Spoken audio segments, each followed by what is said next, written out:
कथा सुरू होण्याआधी सर्वांना विनंती आहे की व्हिडिओला लाईक करा. तुम्ही लाईक केल्यामुळे माझा व्हिडिओ अनेक लोकांपर्यंत पोहोचेल आणि चॅनलला सबस्क्राईब करायला विसरू नका.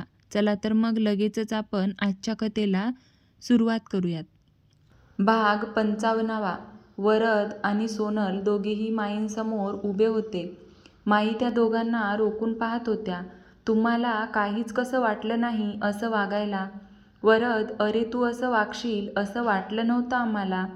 तुम्हाला लग्न म्हणजे का पोरखेळ वाटला का? श्रद्धाच्या आयुष्याशी खेळण्याचा तुम्हाला दोघांना कुणी अधिकार दिला? वरद, यात तुझी चूक नाहीये, पण तू हिला सोबत केली म्हणजे तूही चुकीचा होतास. सोनल, असं वाटतं एक लगावून द्यावी तुला.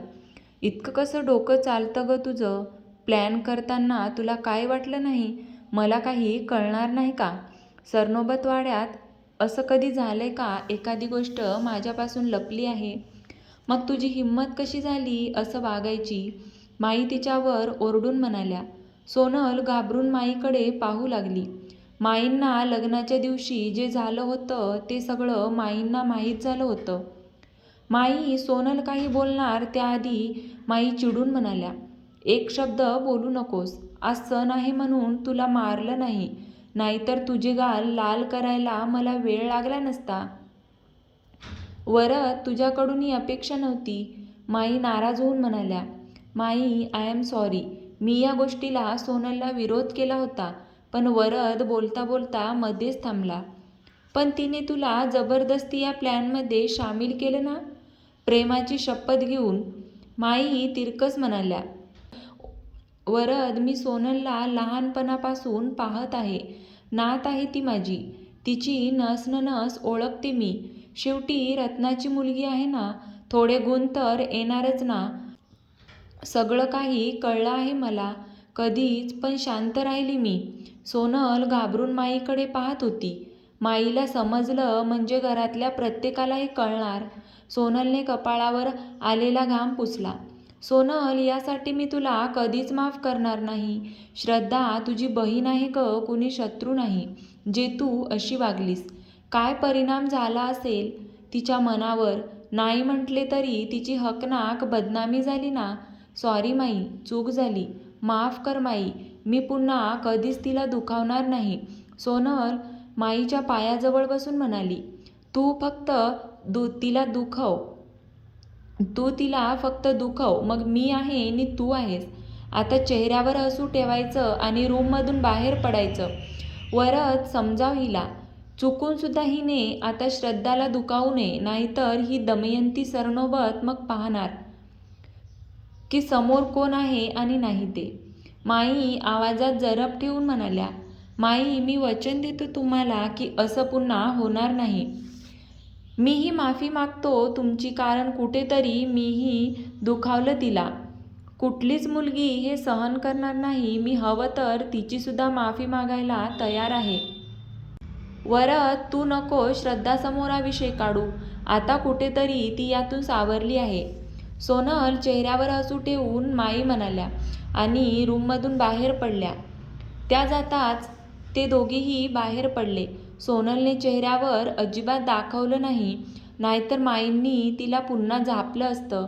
माई स्वतःच्या जागेवर जाऊन बसल्या. सोनल आणि वरद आजूबाजूला बसले. आज देशमाने परिवाराचा मुक्काम इथेच होता. माईंनी त्यांना थांबून घेतलं होतं. माईंनी एवढा आग्रह केला तर स्नेहलता यांनी त्यांचा आग्रह पाहून ते आज इथेच थांबले. देवांश धैर्यशील त्यांच्या सिक्रेट रूममध्ये आले. आल्यावर देवांश दक्षच्या फोटोसमोर जाऊन उभा राहिला. त्याचा फोटो पाहताच त्याच्याही नकळत डोळ्यातून अश्रू आले. आय मिस यू दक्ष. आम्ही सगळे तुला खूप मिस करत आहोत. प्लीज यार, तू ये ना परत. मला माहीत आहे तू अशा ठिकाणी गेला आहेस जिथून परत येणं तुला अशक्य आहे. खूप जास्त आठवण येते रे तुझी. असं नव्हतं करायला पाहिजे होतं तू. आपण त्यांना धडा शिकवला असता. तुला एकदाही विचार नाही आला का रे आमचा? तुझ्या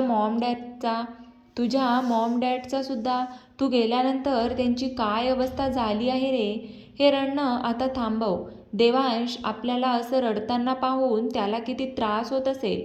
तो वाट पाहतोय त्याच्या गुन्हेगारांना शिक्षा होण्याची. धैर्यशील देवांशच्या खांद्यावर हात ठेवून म्हणाला, हो, जे जे गुन्हेगार आहेत त्यांना सोडायचं नाही, मग मुलगी असली तरीही. देवांश रागाने म्हणाला, हो, उद्या आपण लगेच मुंबईला निघत आहोत. धैर्यशील अचानक त्याने विचारलं, हो, मुंबईला जाणं गरजेचं आहे. आपण आपल्या त्या विलातही जाऊन येऊ. मुंबईत ते सगळे परत आलेत, खबर मिळाली. धैर्यशील, ओके, मी रावीलाही घेतोय. देवांश, हो घे. शिवांगीला सोबत होईल, श्रद्धाला पण घे, देवांश म्हणाला. तसे धैर्यशील त्याच्याकडे बारीक डोळे करून पाहू लागला. अरे, म्हणजे शिवांगीला सोबत होईल? देवांशने पटकन उत्तर दिलं. तुझी लक्षणं काही मला ठीक वाटत नाहीये. धैर्यशील, ते सगळं सोड, तू मला काहीतरी सांगणार होता ना. त्याने पटकन विषय बदलला. हो, ये, इथे बसून बोलू. धैर्यशील तिथे असलेल्या सोफ्यावर जाऊन बसला. त्याच्या बाजूला देवांश जाऊन बसला. बोल आता. देवांश, तुला तर माहिती आहे माझी आणि शिवांगीची पहिली भेट झाली ते त्यानंतर धैर्यशील सगळं सांगत होता. संजय काका आणि सुजित यांची मैत्री, शिवांगीची फॅमिली हिस्ट्री, सगळं काही. शिवांगी बरोबर आता तिचा भाऊ तिच्या पाठीशी खंबीर उभा आहे. कुणाची वाईट नजर पडली तिच्यावर तर त्या व्यक्तीचा खेळ संपला समज. यावेळी देवांशच्या चेहऱ्यावरचे हावभाव बदलले होते. संध्याकाळी जो देवांश सगळ्यासमोर होता तो वेगळा आणि आता जो होता तो वेगळा. धैर्यशीलच्याही चेहऱ्यावरचे भाव एकदम सिरियस होते. तुला लगेच मी कॉल करून बोलावून घेतलं. आपल्यासमोर 2 लक्ष आहेत, यात किती वेळ जाणार आहे काय माहीत. धैर्य, तू शिवांगीवर प्रेम करतोस ना? त्याने विचारलं. हो रे, खूप जास्त, पण मला एकच प्रश्न पडला आहे. धैर्यशील देवांशकडे पाहत म्हणाला. विचार.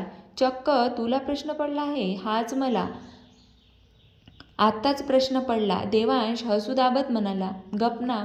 त्याच्या पाठीत बुक्का घातला धैर्यशीलने. हळू की रे माकडा, देवांश पाठ चोळत म्हणाला. पण त्याचं बोलणं इग्नोर करत धैर्यशील बोलू लागला. मला शिवांगीबद्दल ज्या फिलिंग आहेत त्या मला तेव्हा अनायाबद्दल नव्हत्या वाटत. प्रेम होतं, पण इतकं उत्कट भावना तिच्याबद्दल कधीच जाणवल्या नाहीत. कारण शिवांगी तुझं खरं प्रेम आहे. अनाया आणि तुझ्यात जे काही होतं ते मला असं वाटतं तुला फक्त तिच्याबद्दल एक आकर्षण वाटत असणार. खरं सांगू तर अनाया मला कधी चांगली वाटली नाही. तिला पाहिलं की असंच वाटायचं की ती चेहऱ्यावर चांगला असण्याचा मुखवटा घेऊन फिरत असते. बरं झालं तुझं तिच्याशी लग्न झालं नाही, नाहीतर आयुष्यभर तिला झेलावी लागली असती. तिच्या त्याच नाटकी स्वभावाला फसलो ना. धैर्यशील नाहीमध्ये मान डोलवत म्हणाला. सोड, जाऊ दे तिचा विषय. आता तू मला शिवांगीला तुझ्या मनातलं सांगितलं आहेस का? तिच्यासमोर प्रेम व्यक्त केलंस का? देवांशने विचारलं. नाही, तेच तिला सांगायचं आहे. तिच्याही नजरेत मला माझ्याविषयी भावना दिसतात. ती का सांगत नाही तेच मला समजत नाही. धैर्यशील, तू कधी म्हातारा झाल्यावर सांगणार का? ती घाबरत असेल तिच्या मनातल्या भावना सांगायला. तिला वाटत असेल अजूनही तू अनायाचा विचार करत असणार आहेस. सो जास्त वेळ नको वाया घालू. उद्या मुंबईला जातोय ना, तिथेच तिला प्रपोज कर. म्हणजे तुझं प्रेम व्यक्त कर. देवांशने डोळे मिचकावत म्हणाला. वा, नाईस आयडिया. धैर्यशीलने त्याला करकचून मिठी मारली. अरे हळू बाबा, माझं अजून लग्न व्हायचं आहे. देवांश नाटकी सुरात म्हणाला. मला सांग, तुला प्रिपेशन म्हणजे कसं डेकोरेशन करायचं आहे? माझा एक फ्रेंड आहे, त्याला सांगतो. तुमचं स्पेशल मोमेंट खूप खास असायला हवं. देवांश. धैर्यशील काही मिनिटे देवांशच्या बोलण्याचा विचार करत होता. देव मला ना, असं म्हणत त्याच्या डोक्यात जे काही आले त्याने ते सांगून टाकलं. ओके माय बेस्ट बडी, होऊन जाईल काम. मी तसे त्याला सांगतो. लवकर मला काका मामा बनव. हा शेवटचं वाक्य देवांश त्याच्यापासून 2 पाऊल मागे जात म्हणाला. बनवतो. असं ऑनलाईन ऑर्डर करतो आणि तुला मामा काका बनवतो. धैर्यशील दात ओठ खात म्हणाला.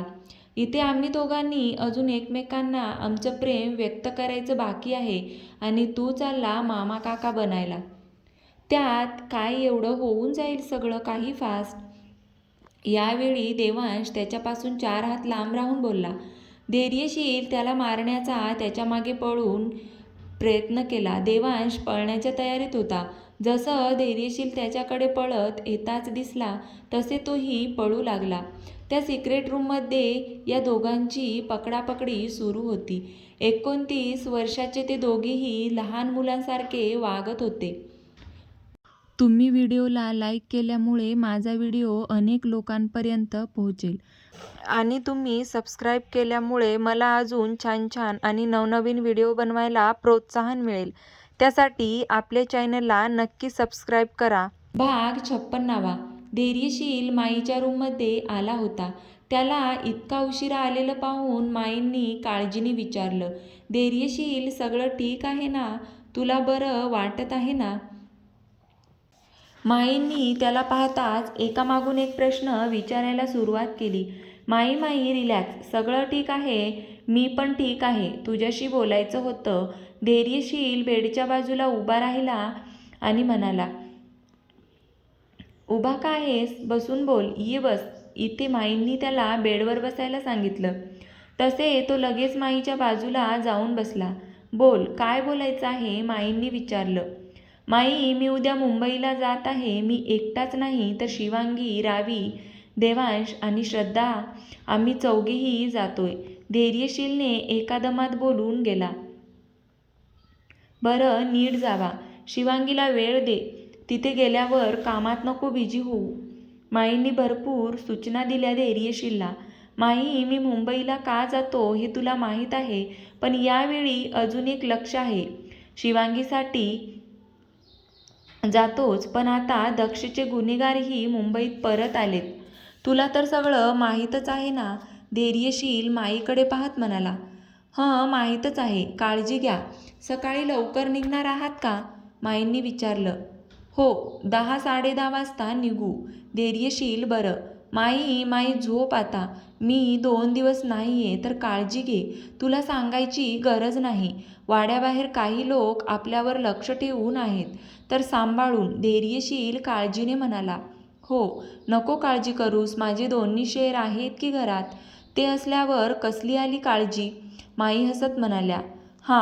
ते तर आहे. बरं, झोप. मी नाही जास्त तुला त्रास देत. Good night. धैर्यशील हसत दरवाजाकडे गेला. Good night. माईच्या रूममधून बाहेर पडला. ते सरळ गेस्ट रूममध्ये गेला. तिथे देवांश त्याची वाट बघत बसला होता.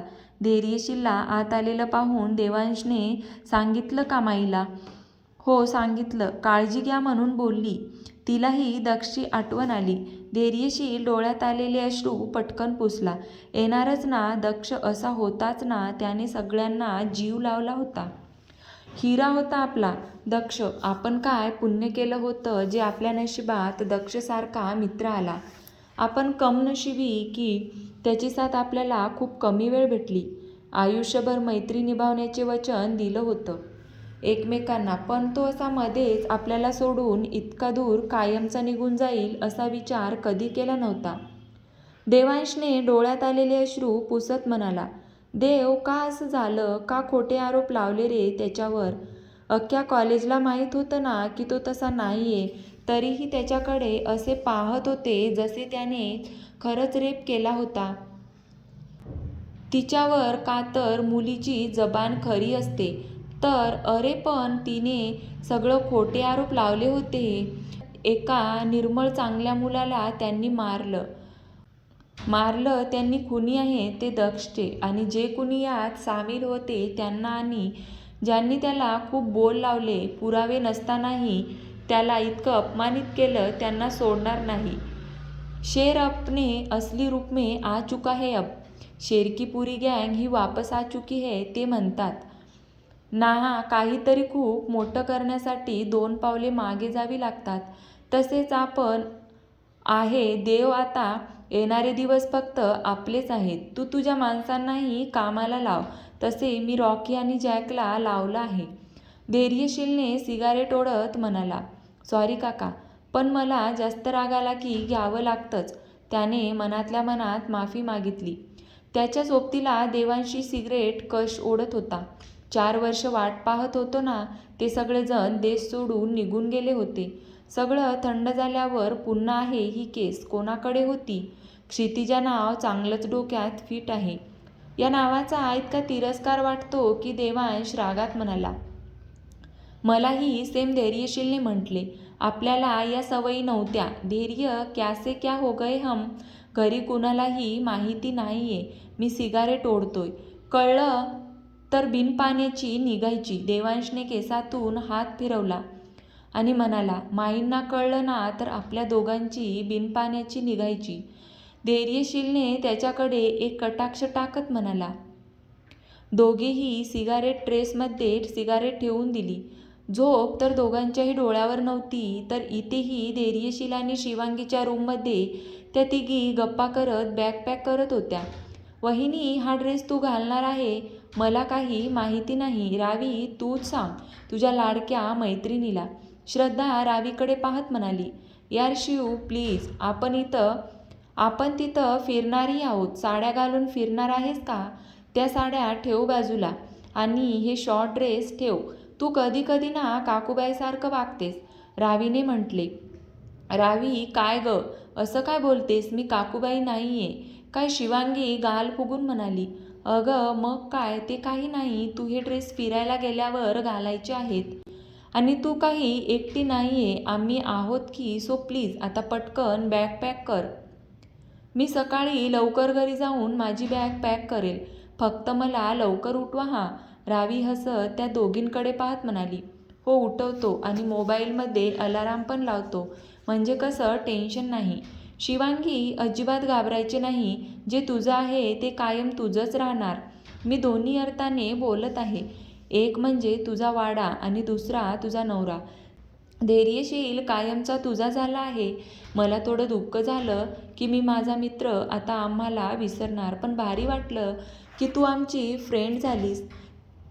आता देव भाईही आहे तुझ्या पाठीशी. बराच वेळ त्या तिघीही गप्पा करत बसल्या होत्या. शेवटी जांभळ्या अनावर झाल्या तसे त्या तिघी बेडवर झोपून गेल्या. सकाळी 7 वाजता देवांश आणि रावी त्यांच्या बंगल्यावर गेले. पटापटा फ्रेश होऊन रावीने तिची बॅग पॅक केली. झालं का? चल लवकर निघू, म्हणजे आपल्याला मुंबईला लवकर पोचता येईल. मी खूप जास्त एक्सायटेड आहे. किती दिवसांनी आपण विलावर जाऊ ना. सगळ्या आठवणी पुन्हा डोळ्यासमोर येणार आणि पुन्हा आपण रडणार. रावीचे वाक्य देवांशने पूर्ण केलं. मला सहन होत नाहीये. रावी, काय करू यार. दक्षचे जाणे असह्य होत आहे. शेवटी देवांश रडलाच. देव भाई, प्लीज रडू नको ना. आपल्याला खूप स्ट्रॉंग राहावं लागणार आहे. जर आपण कमजोर पडलो तर त्यांना शिक्षा कोण करणार? असं झालं तर त्यांचा विजय होईल, ते चालेल का? रावीने विचारलं.